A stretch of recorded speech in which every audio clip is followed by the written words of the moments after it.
skies will be filled with the greatest air armada the world has ever seen. Our own Army Air Forces, the best planes ever built, 65,000 planes this year. And by the time you finish your training, America will have overwhelming superiority in the air.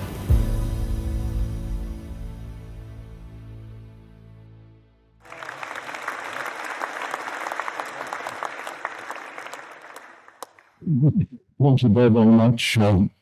It's great to see everybody here and have this chance to explain to you a little bit about White 33 and get to see it fly later.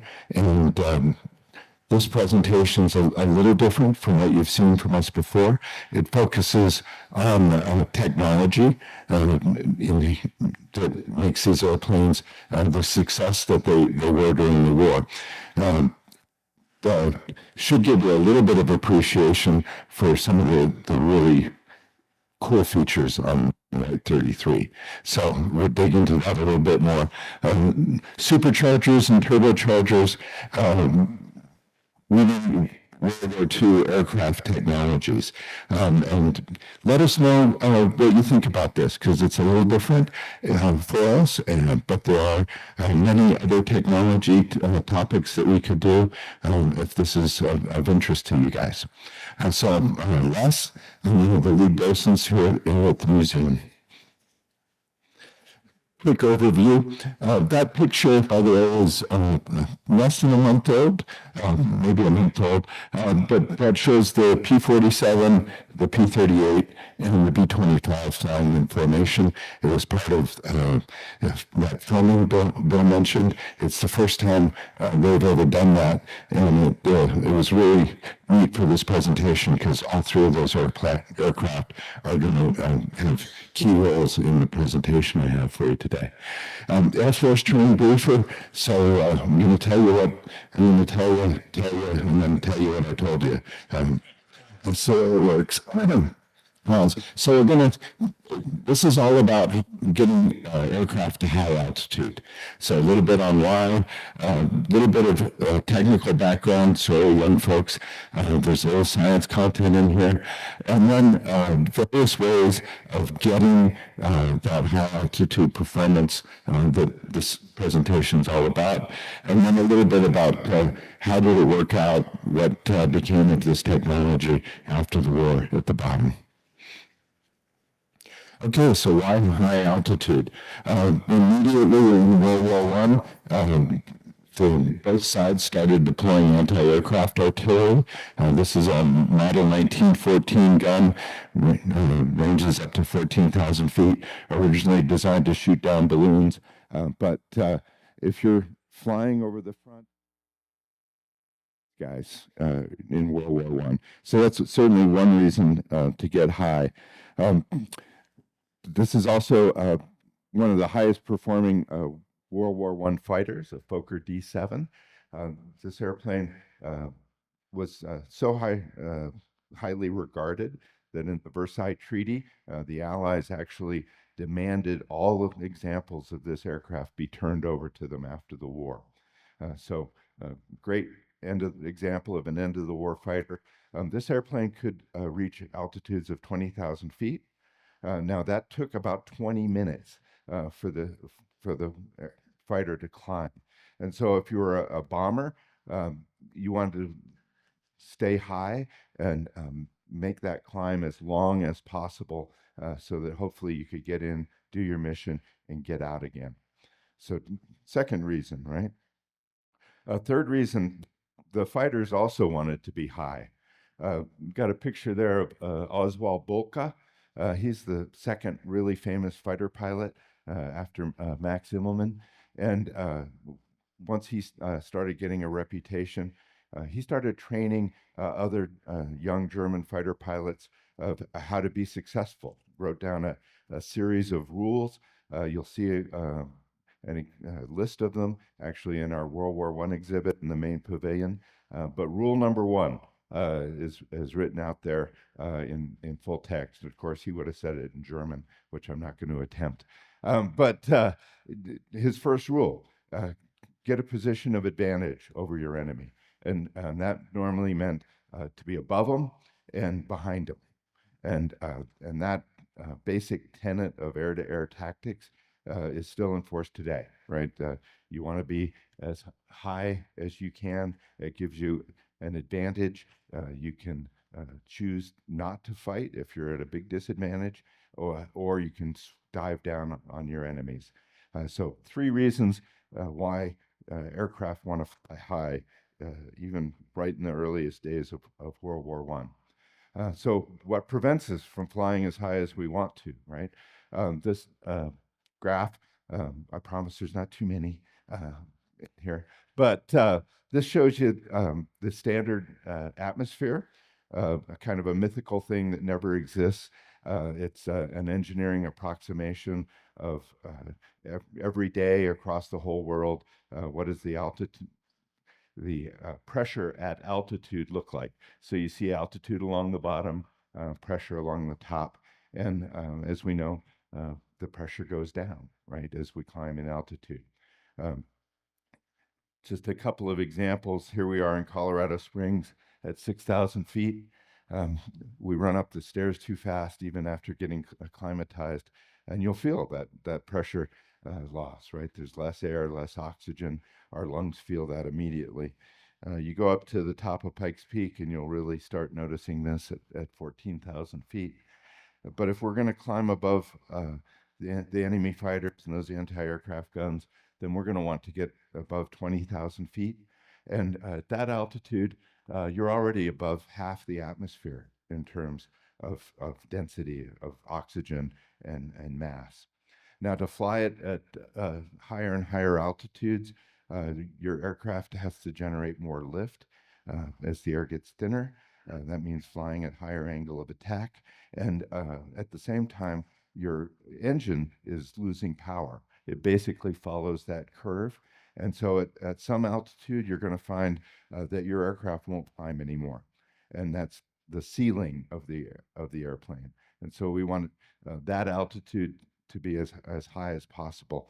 And that's what we're going for here with the technology. Related to that, it's not obvious, but these engines want about 10 times more air than gasoline. So you need a lot of air to do that. And so one way to get higher altitude, you can get a bigger engine, you can get bigger wings, you can make the airframe lighter, and all of those things help a little bit. But you reach a point of diminishing returns where adding more weight just doesn't really help much. The real trick to climbing to high altitude is providing more air to the engine. And that's everything we're going to talk about. It's how to do that, how to provide more air to the engine and then allow you to climb to those higher and higher altitudes. So a little bit of additional facts about the atmosphere. So my attempt to draw a spray can. I spilled some coffee on my computer keyboard the other day, and I just happened to have a little can of that compressed air, spritzed it on there. And as I did that, that can started getting cold. In fact, if you do it long enough, it'll get frost. This is a fundamental of the atmosphere. When gas expands, it cools, and so that can will get frosty. But the opposite thing also happens when we take the atmosphere and compress it. It gets hot, and this will come up as we go through the presentation. Now, scientists that figured this out, Robert Boyle, you see his dates there, 17th century, came up with the mathematical formula for describing this. It's a very simple formula, but they made me swear not to put any formulas in this briefing. So I won't show it to you, but Boyle's law will tell you the ratio of compression and expansion and temperature. So a little science content, sorry. All right, turbines. People have known about how to use a fluid to do work or do work on a fluid for a very long time. I showed you a water mill up there or a water turbine to extract power from flowing water. That goes back to the 3rd century BC. Similarly, windmills have been used for a long time, and you'll see the beginnings of the kind of technology we're talking about there. Charles Parsons, he invented the first turbine-powered ship using steam and to drive a ship back at the end of the 19th century. And then a ship's propeller is also a form of a turbine, a little bit more of a screw, but you'll see these types of technology and how they play out as we go forward. But like a lot of inventions, right, didn't come out of whole cloth, a great deal of history. And we're also going to talk about airfoils, just a little bit of background on airfoils. The basic airfoil is the wing shape, and there's a couple different ways of describing how this works. One of them is the Newtonian explanation, based on that scientist, of forcing air down, and that's a really good way to explain angle of attack and how you get lift off of a flat plate. But you'll notice that the airfoil has a very unique shape. It alters the pressure distribution around it, creates a low pressure area above, and if we're using in a wing application, a high pressure area below. And of course, we can use that to generate lift. That's how the airplanes fly. That's also how the propellers work. But in this technology, we're going to use that a little differently. We're going to use that to move the air or create pressure. Now, the fellow that figured this bit out, Bernoulli, there's his dates and his book Hydrodynamica, where he outlined the physics of this principle. Great application of Bernoulli's principle, carburetor, right? A lot of our cars still have them. All of the aircraft at the museum have some form of a carburetor, and they all basically work the same. You'll see at the bottom an intake where air is drawn into the carburetor, and then that very distinctive hourglass shape where that air is compressed. Again, back to Bernoulli, it has to accelerate to get through there. That creates a low pressure area. The carburetor takes advantage of that low pressure area to then draw gasoline into the mixture and then mix it with the air and then expand it back out. And at the top is a butterfly valve that opens and closes and controls how much fuel air mixture is going to the engine. So this is the basic way to get fuel and air to the engine. It's called normal aspiration. And picture of what this looks like on the inverted Ranger 6 on the PT-19, a great example of normal aspiration. So this airplane has a carburetor, and it has a ceiling of 15,300 feet. At least that's what's quoted in the book. I think if I'm in the back seat on a hot day, we'll never make it. So you don't want to fly this guy over Pikes Peak. But this is a typical for a normally aspirated aircraft. And we have a bunch of examples here at the museum. Basically, you'll see this in trainers or aircraft that don't need to fly to high altitude. But of course, we want to climb to high altitude, right? So one technique to do that is the supercharger.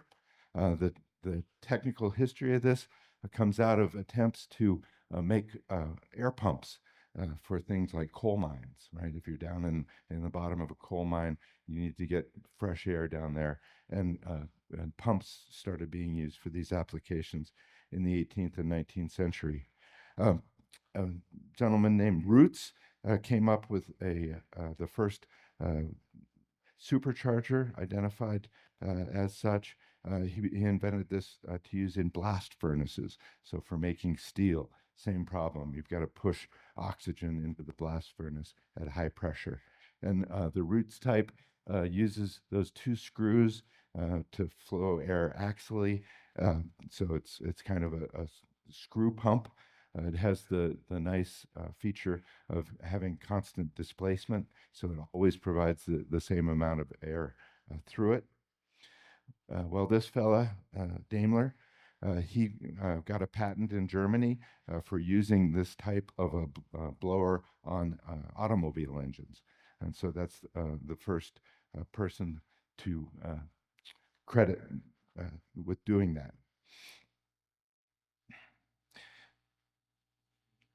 Second gentleman, Renault of the French car company, he also put a centrifugal pump, a different style of pump we'll talk about, on an automobile engine in 1902. He would later try it on aircraft engines. Wasn't terribly successful. His engine was a little heavy, so that was never really used in World War I. So all of the World War I aircraft, they didn't have superchargers, they had carburetors of one sort or another. But superchargers, they come in a couple of different flavors. We'll talk about each a little bit more as we go through the presentation. A single stage, single speed, single stage, dual speed, variable speed, and two-stage types of superchargers. So this is a display that lives over in the home front section of the museum. It's a cutaway of a radial engine. It's pretty cool to look at. Would recommend you spend some time. But I've blown up a section at the back end where you can see the impeller, and we'll talk more about an impeller, but it's basically an air pump. And it uses that Bernoulli principle and airfoils to compress air. But you can see it's mechanically tied directly to the engine. So the little bit of the engine power is being used to compress air and feed it into the engine itself. And that helps the engine as we climb higher and higher in altitude. An example, the museum's B-25 has a two-speed supercharger. So in addition to the one gear that you see in the picture, it's also got another gear and a clutch to let you basically run it at a higher speed. That's useful as you climb higher and higher in altitude, so you can get more air. Basically, this will double the amount of air going into the engine, and listed other examples. As you're starting to see, the higher performance aircraft all feature this by World War II. Okay, so the next way to get more power is to double it up, right?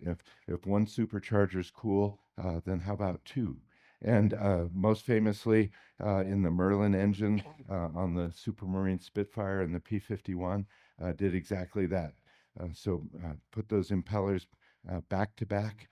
So you run the air through one, compress it, run it through an intercooler.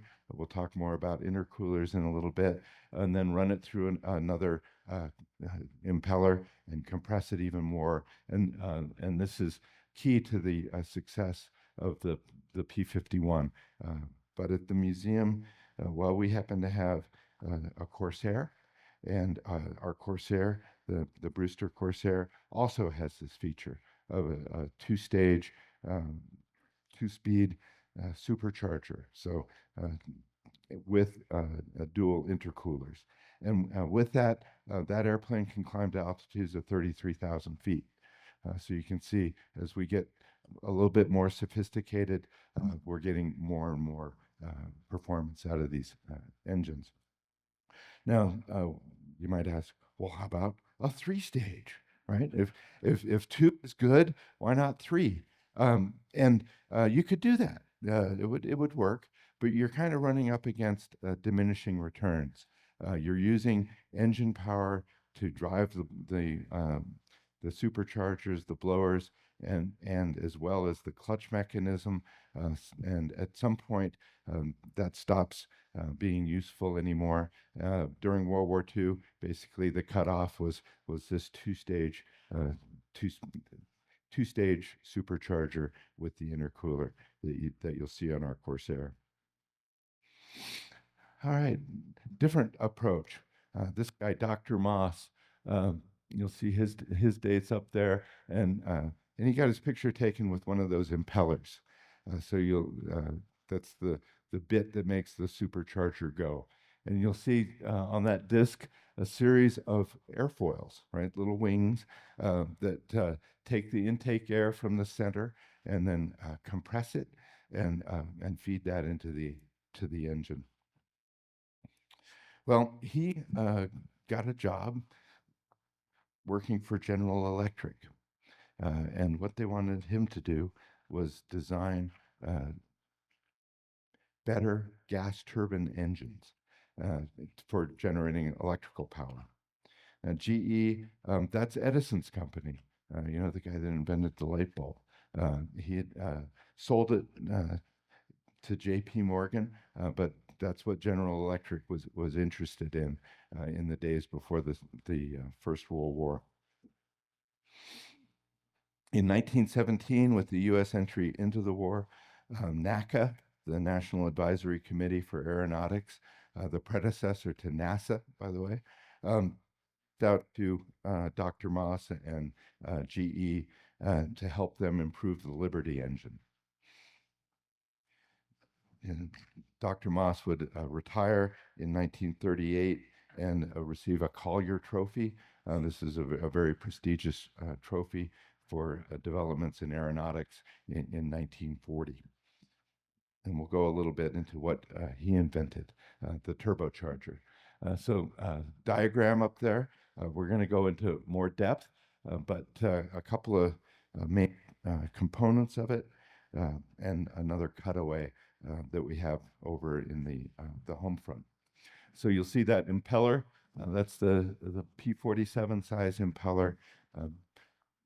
Bunch of airfoils. Air comes into the center, gets compressed by that spinning impeller, and that's the bit that does the work.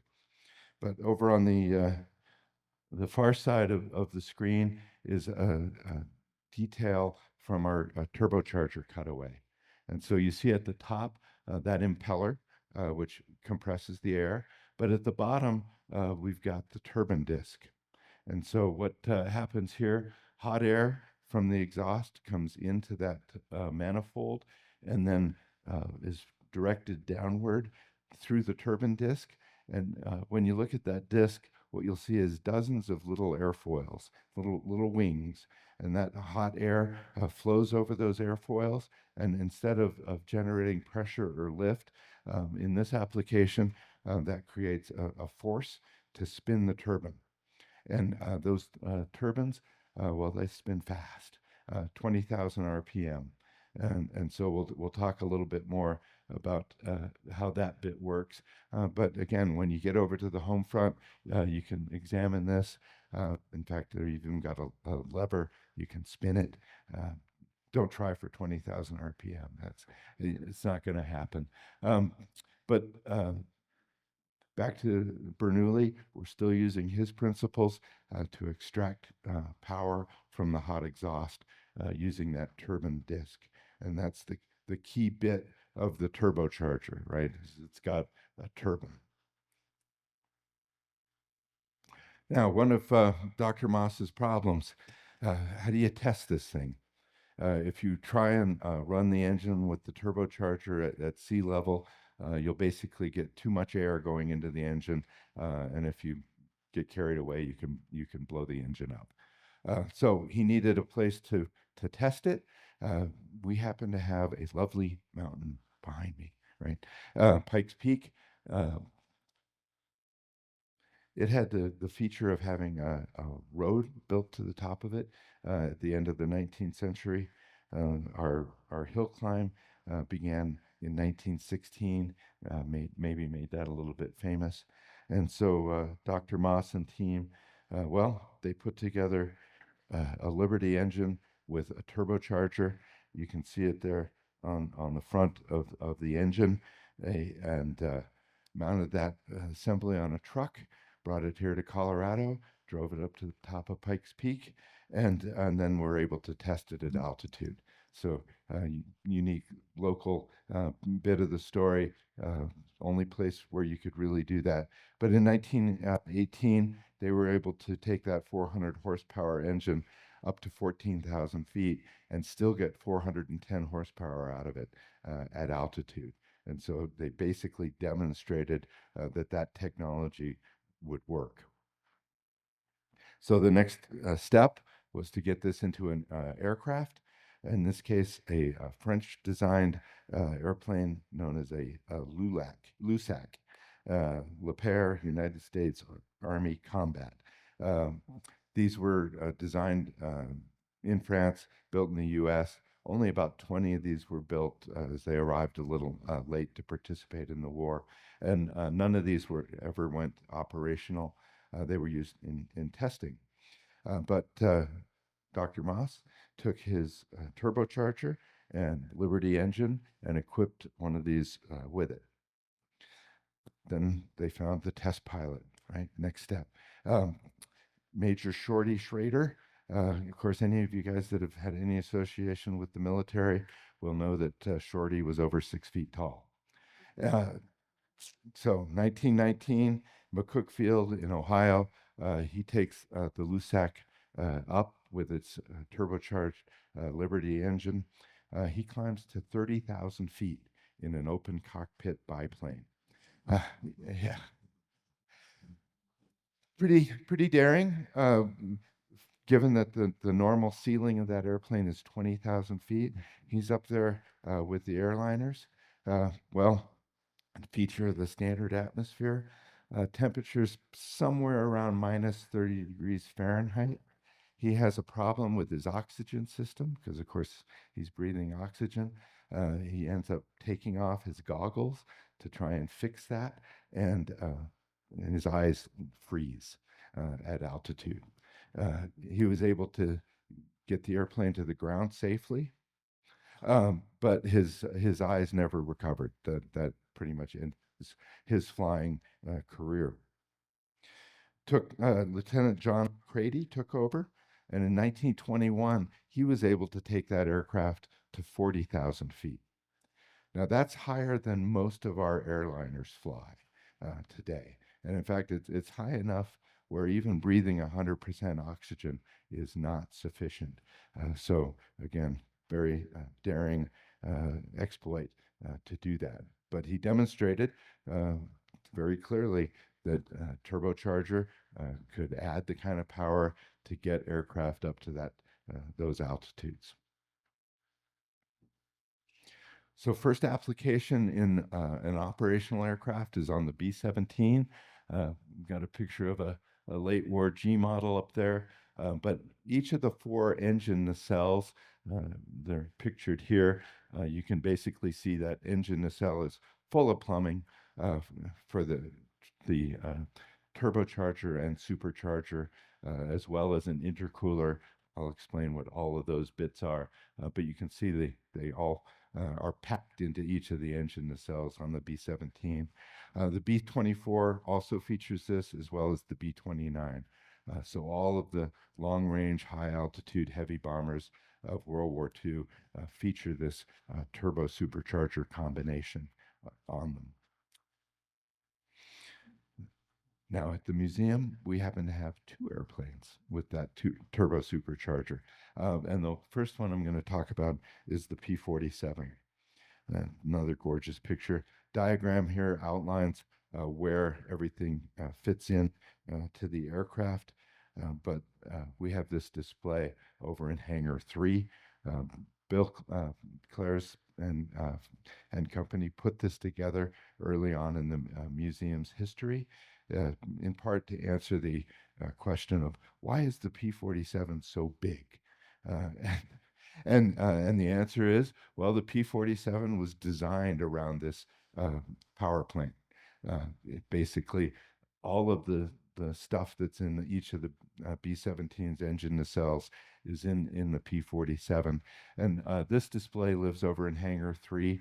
If you've never been over there to see it, again, I recommend that you do so.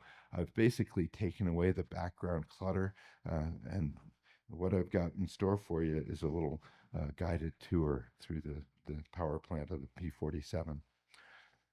Sorry, I did mention along the way I was an engineer, right? So I've put a little guide there in the corner to what I'm going to show you, but red, yellow, green, and blue for temperature, and then white for control lines. So Pratt & Whitney R2800 up front, 2,000 horsepower, generates a lot of hot exhaust. And that begins at the engine and then goes forward, backwards to a wastegate or a butterfly valve, very similar to what you saw in the carburetor. This valve opens and closes. It's controlled from the cockpit. There's a little lever that controls this. And if it's open, then the exhaust is diverted overboard on the aircraft. But if it's closed, then it runs back to the turbocharger at the back. So unlike the mechanical supercharger, where I described them as having 1, 2, or even 3 speeds, with this wastegate and butterfly valve, the turbocharger on the P-47 basically has an infinite number of steps. The pilot can basically set exactly as much boost as they want, from none to all of it, and really cool feature. And in fact, that throttle group on the P-47 even has a way to gang the Turbosupercharger together with the propeller pitch and give the pilot just one throttle to go faster and slower.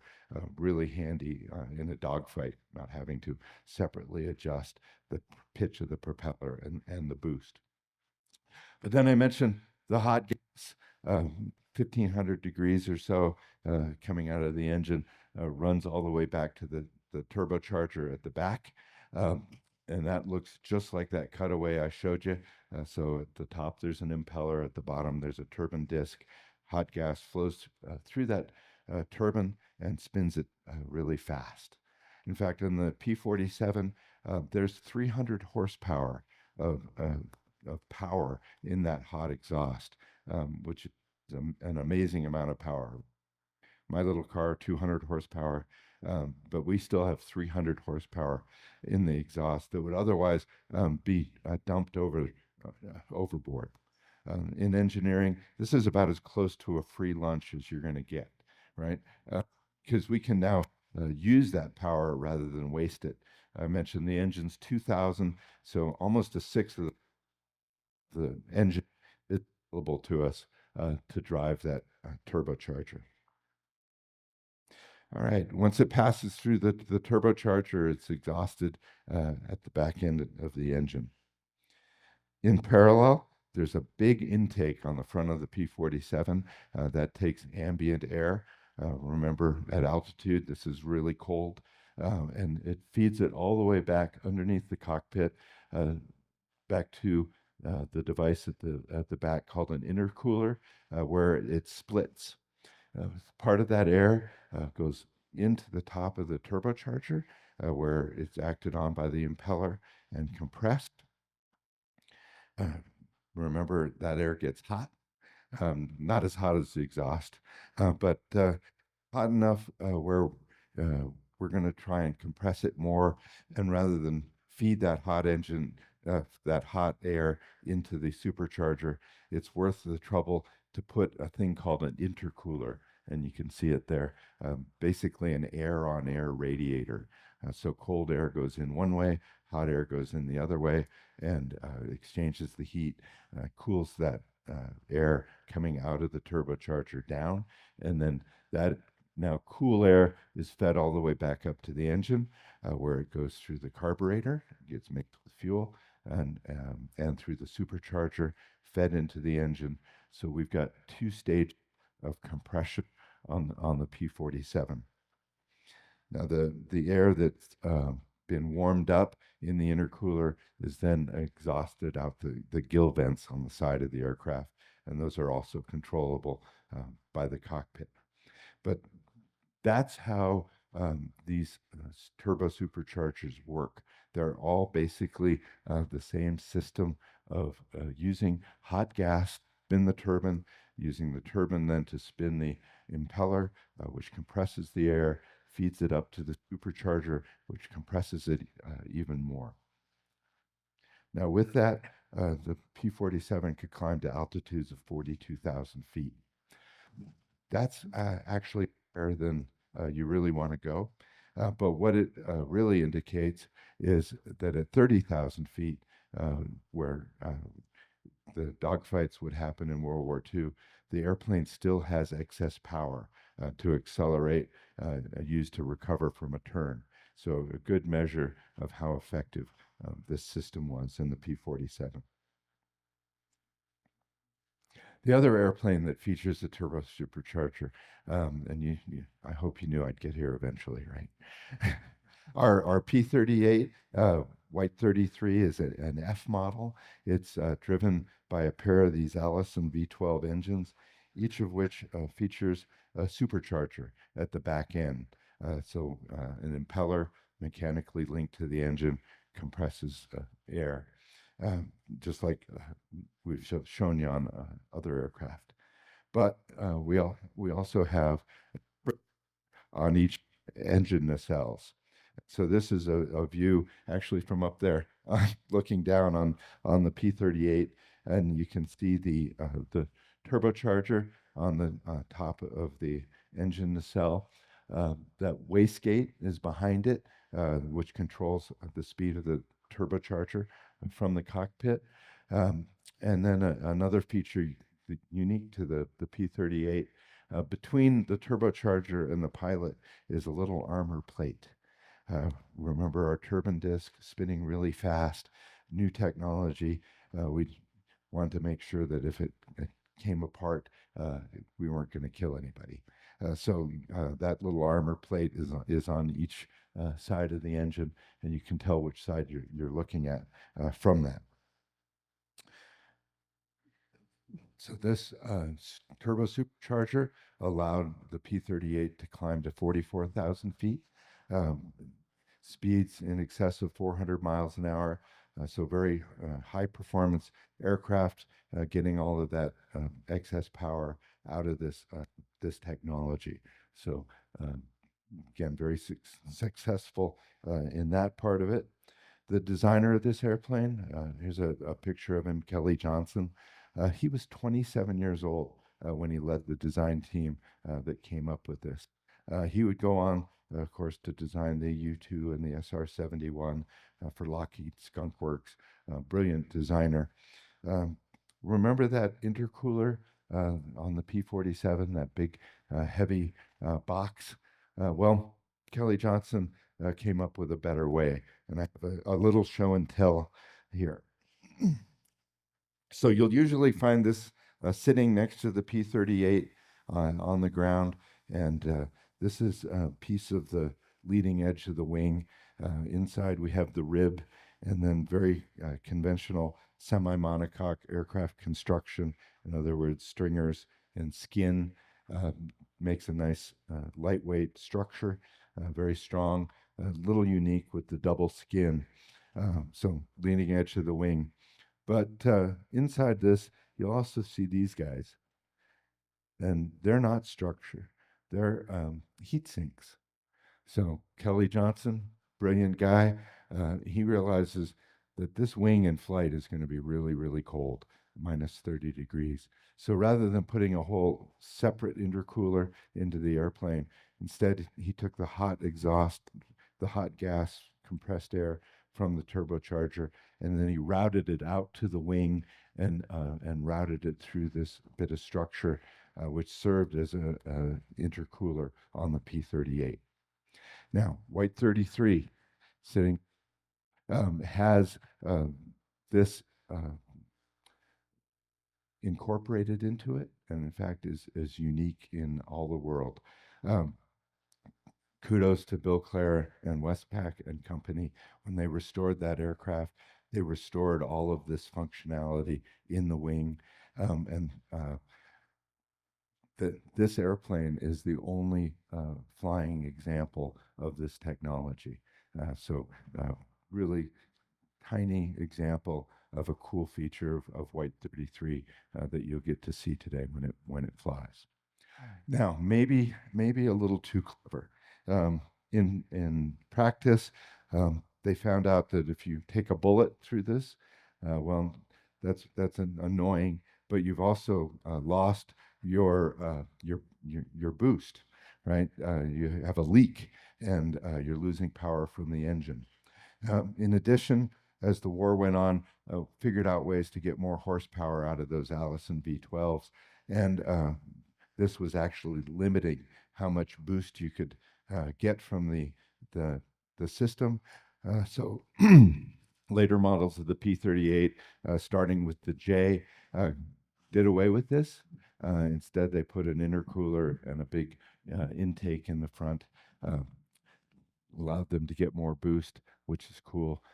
The trade-off was more drag from that extra intake.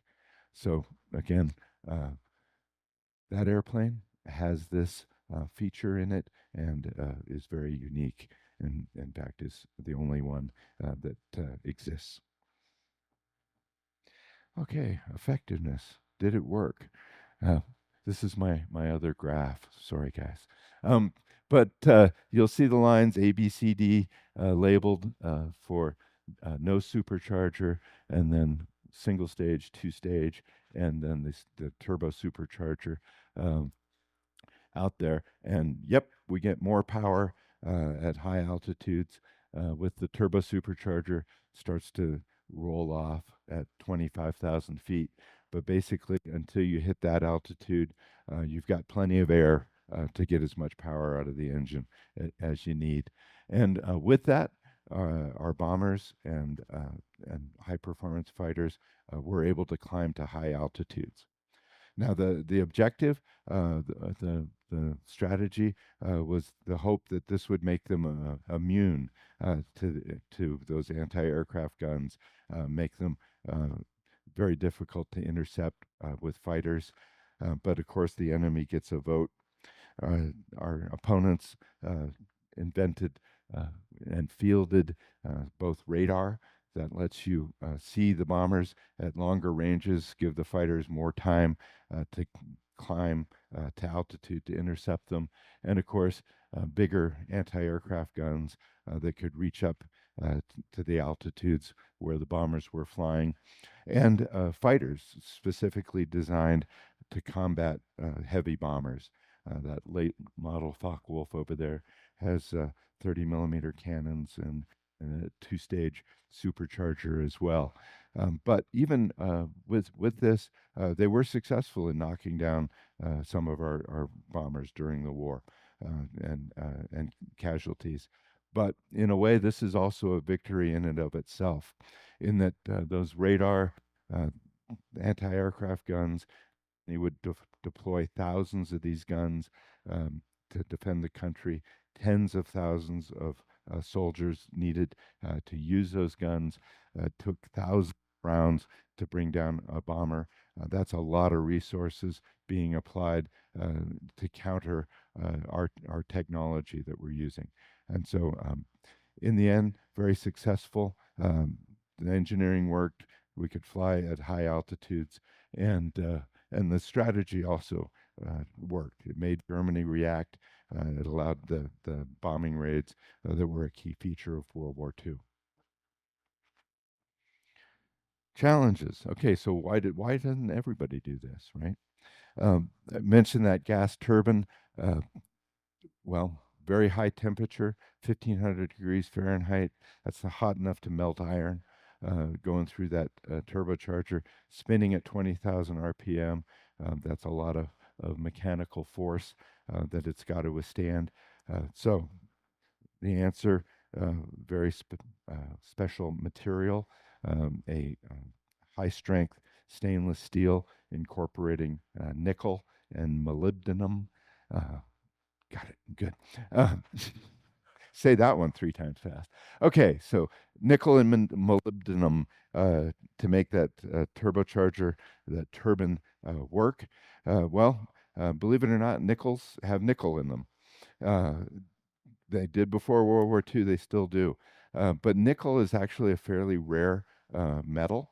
Uh, During World War II, our source was in Canada, and this was enough of a strategic material that the U.S. Mint actually stopped putting nickel in nickel. In nickels, they substituted silver. So if you can find any World War II nickels, hang on to them because they're worth quite a bit more than a nickel these days because of the silver content. Molybdenum, also a rare earth metal. Uh, Again, another little local tidbit. Very large molybdenum mine in Colorado, the Climax mine. This was the major source of molybdenum for the Allies during the war. And in fact, this mine still exists. It's west of Denver and is still in operation. But these were rare and difficult materials for the Axis. Germany had no direct access to nickel, and they had to get it from either Sweden or Spain, and same problem for Japan. And so turbosuperchargers, those turbine discs, would be used to the U.S. During the war. So a key technical advantage. Uh, Another related technology. I filled up my car the other day with 85 octane. White 33 is going to fly with 100 octane low lead. But to really get all of the utility out of this technology, you need high octane fuels, 130 plus during World War II. This is another talk, perhaps. And Jimmy Doolittle got his PhD working on high octane fuels. But this was another technology advantage that the U.S. had to take full use of the compression and the turbochargers. All right, what happened to all of this after the war? Well, there's my little car. It's got a turbocharger in it. It's about that big. It goes with the size of the engine. You'll see them on other cars. They come in and out of fashion. When gas prices are high, auto manufacturers tend to put turbochargers into cars. You remember GE? They wanted gas turbine generators for electricity. Based on Dr. Moss's work, they eventually got them. This is a big generator, and what you'll see in the middle up there is at least a dozen or so turbine discs. So as the hot gas flows through that, each of those discs has a slightly different angle of attack on and shape of the airfoils. The pressure's going down, and the dozen or so turbines extract that power as it passes through. So these are used today to generate peak power electricity. When demand's high, you fire up the turbine generator and get a little bit of electricity. This is also the heart of the jet engine. So rather than having pistons and spark plugs, instead a jet engine uses the fuel to generate hot gas, and that spins a series of turbines, again, about a dozen stages of turbine. That power is then used to spin the fan, and that's how all of the jet engines work today on all of our airliners and high-performance aircraft. Same technology also goes into turboprop aircraft and helicopters, and even the M1 tank uses a turbine-powered engine to drive it. The turbine is also the key to rocket engines. If you look at the diagram up there, you'll see a turbine and an impeller. In this case, it is used to move fuel and oxidizer in liquid form, and it's called a turbo pump. But it's the same basic combination of a turbine and an impeller, and this lets you push thousands of pounds of propellant through the rocket engine in a matter of minutes and deliver that high performance. continuing to use this technology into the future, but its origins are back here in the aircraft industry, trying to get those high altitude performance. With that, quick recap, because I told you I'll tell you what I told you at the end. So forced air induction, that's what this is called. It's all about getting more oxygen to the engine, allowing the aircraft to fly higher. A couple of different ways to do that. The supercharger, mechanically driven by the engine, that's what makes it a supercharger, as opposed to the turbocharger, which has that turbine wheel. Or if you combine the two, you get a turbosupercharger, as we have on White 33.